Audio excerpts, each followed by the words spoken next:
Indonésie, le président Joko Widodo candidat pour un second mandat. Le président indonésien Joko Widodo, après avoir déposé sa candidature à la présidentielle de 2019 auprès de la commission électorale, à Jakarta, le 10 août 2018.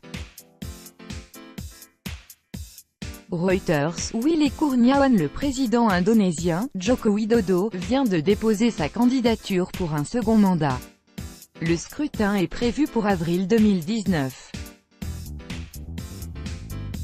Même s'il est un peu tôt pour en être sûr, celui qu'on surnomme l'Obama de Jakarta semble plutôt bien placé pour empiler à la tête de l'immense archipel indonésien et de ses 250 millions d'habitants.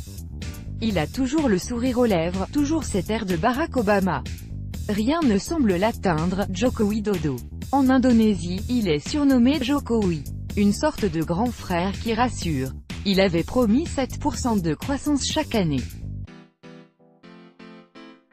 C'est raté, mais les Indonésiens le soutiennent, parce qu'il leur donne du concret, des routes toutes neuves, des lignes de chemin de fer, un vrai réseau électrique.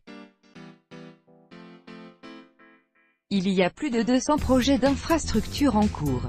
Il y avait urgence et la population lui dit merci. Tournons à droite, mais la bataille ne se joue pas là. Joko Widodo vient de choisir comme numéro 2 l'un des hommes les plus conservateurs d'Indonésie, Maruf Amin, patron du Conseil des Oulémas, la plus haute instance religieuse de ce pays.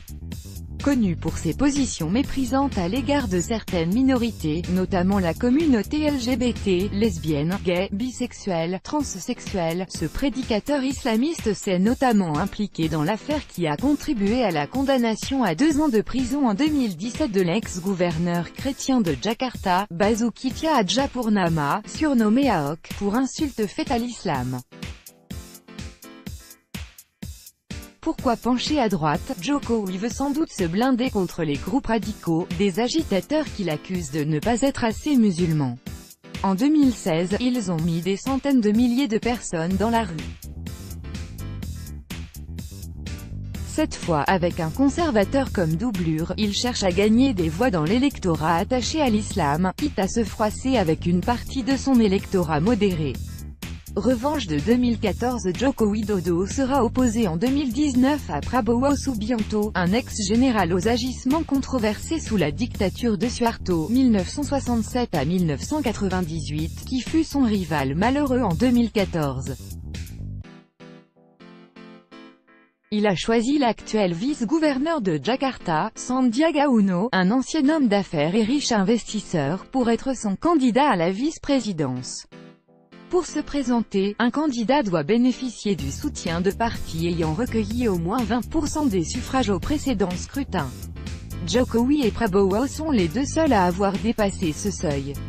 Le 10 août était la date limite de dépôt des candidatures.